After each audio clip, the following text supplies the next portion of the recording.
rahmatullahi wa barakatuhu. Ya 'yan uwa masu albarka, barkanmu da sake kasancewa a cikin wannan lokaci, barkanmu da sake saduwa a cikin wannan tasha tamu da ke YouTube mai suna Injiniya Danjuma TV. Yau in Allah ya so da zan yi mana bidiyo ne akan yadda mutum zai yi download na kowane irin bidiyo ya gani a Facebook zuwa kan wayarsa. Sau da dama mutane za ka ga sun shiga cikin Facebook ɗinsu za su ci karo da wasu bidiyoyi iri daban-daban, bidiyoyin kuma sun ƙayatar da su, amma kuma suna so su yi download ɗinsa kan wayarsu, sai ka ga sun rasa yadda za su yi su ga sun yi download ɗinsa kan wayarsa, kan wayoyinsu. To insha Allahu rabi ku biyo ni zuwa cikin wannan bidiyo, za ku ga yadda za ku yi download na kowane irin bidiyo ne zuwa kan wayoyinku ba tare da ɓata lokaci ba. To da farko dai abin da ake so ka yi shine za ka shiga cikin Play Store ɗinka ka buɗe shi kamar haka, domin ka yi download na wani application da ake kiransa Save Master. Sai ka yi searching na Save Master, ka rubuta Save Master, gashi nan ma ya rubuta amma sai ka rubuta Save Master. To bayan ka rubuta Save Master sai ka taɓa wannan gurin searching ɗin nan, gashi nan daga ƙasa ƙarshen ɓangaren hannun daman ka ƙarshen ƙasa ya kai searching. To yayin da ya buɗo ma fuskokinsu gashi nan iri daban-daban ne, amma ni ga wanda dama na riga na yi installing ɗinsa, ina da shi akan wayata, gashi nan kusan shi ne na farko, gashi nan Save Video to be Video Download. Zan taɓa shi kamar haka. To ni da ike na riga na yi download ɗinsa already, dama yana kan wayata a yanzu haka, shi yasa nan ya nuna min open. Amma kai idan a yanzu za ka yi download ɗinsa ba ka da shi akan wayarka, nan za ka ga ya rubuta ma installing. To sai ka taɓa wajen installing ɗin domin ka yi download ɗinsa. Yana gama yin download zai yi installing, za ka ga ya buɗe ma fuska kamar haka ya ce open. To sai ka taɓa wannan gurin open ɗin ka shiga.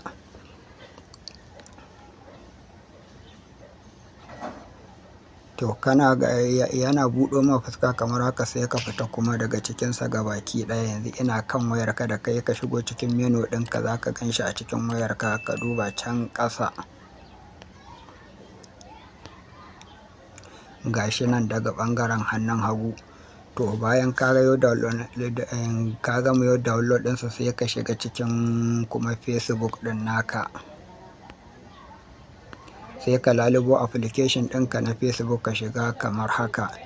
To bayan application ɗinka na Facebook ya buɗe maka fuskarsa kamar haka, sai ka shiga wajen bidiyoyi domin ka zaɓi bidiyon da kake so ka yi download ɗinsa. Idan kuma dama kana cikin bidiyoyin ne a lokacin ka ci karo da wani bidiyo da kake so za ka yi download ɗinsa, to sai ka biyo mu domin ka ga yadda za ka yi download ɗin kowane irin bidiyo ka ci karo da shi. Sai ka taɓa wajen bidiyoyi, gashi daga sama ƙarshen sama, ka taɓa ka shiga kamar haka.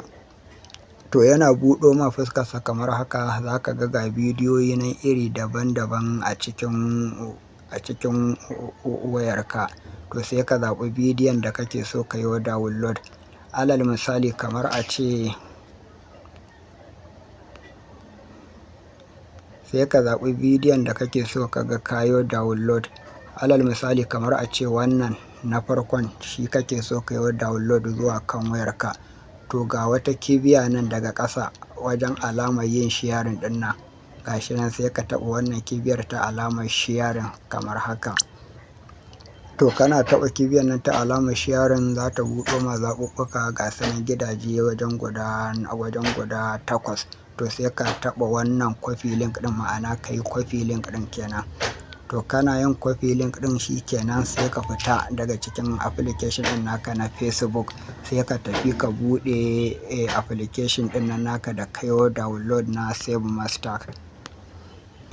To ga waje na an rubuta paste to be Facebook, Instagram, TikTok da shauransu. To sai wannan link ɗin sai ka taɓa nan ka danne shi nan wajen ɗin, ka taɓa ka danne shi haka, sai ka ɗaga. Gashi nan zai nuna ma paste da kuma add comment, press autofill. autofill zai nuna ma zaɓi guda uku, to sai ka taɓa wannan na farkon na ɓangaren hannun hagun ka paste. To gashi nan wannan link ɗin da ka yi copy yana can gashi ka yi pasting ɗin shi a nan, to sai ka taɓa kuma wannan download ɗin ɓangaren hannun daman ka taɓa shi ka shiga kamar haka. To da ka shigo ciki zai nuna ma zaɓuɓɓuka method gashi nan wajen guda 6 ko kuma in ce ma guda 7 tun daga kan 0 ya fara haɗe zuwa kan na 6.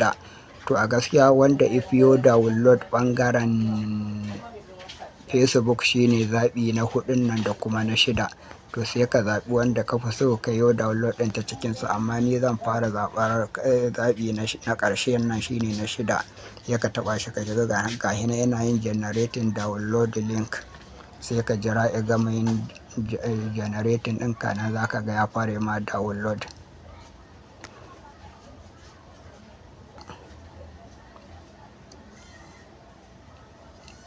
To yanzu bidiyon ka yana nan ya fara yau download gashi nan, da ka janyo fuskar wayar ka sama za ka gan shi gashi nan ya fara yin download gashi nan har ya kusa ma gama download ya kai 42.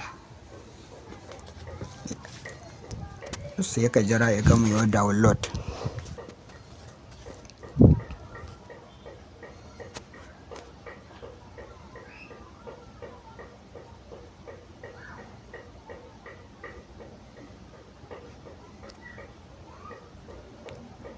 Shora 18 second left ya rage ya gama yau download. Gashi na yanzu ya kai shora 14 second ya gama download. Gashi na yanzu ya nuna shora 10 second, shora 8 second. Sai ka jira dai har ya kammala download ɗin tukuna.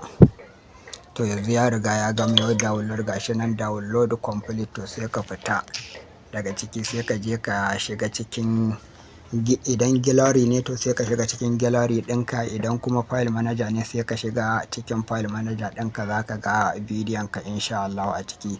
Sai ka shiga ciki ka nemo application ɗinka na file manager ko gallery sai ka taɓa shi ka shiga kamar haka. Kana taɓa shi ka shigo kamar haka, idan dama ka riga ka shiga ne ka fita to sai ka yi refresh ɗinsa kamar haka. To insha Allah ka ga bidiyon da muka yi download gashi ya sauko.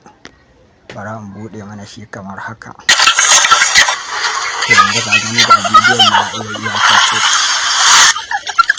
To kamar haka za ka yi download bidiyon ya sauko kan gallery ɗin mu kan wayar mu, sai mu yi abin da muke so mu yi da shi. To ɗan uwa kamar haka ne insha Allah marabi za ka yi download na kowanne irin bidiyo ka gani a cikin Facebook ba tare da ɓata lokaci ba. Dan Allah ɗan uwa kuma idan ya kasance wannan shine karanka na farko na halartar wannan channel tamu mai suna Injiniya Danjuma Key TV, dan Allah kar ka manta ka danna mana subscribe, idan kuma dama kana cikin channel ɗin to dan Allah ku taimaka ku danna mana like, domin danna like ɗin naku yana ƙara mana ƙarfin gwiwa. Assalamu alaikum wa rahmatullahi wa barakatuh.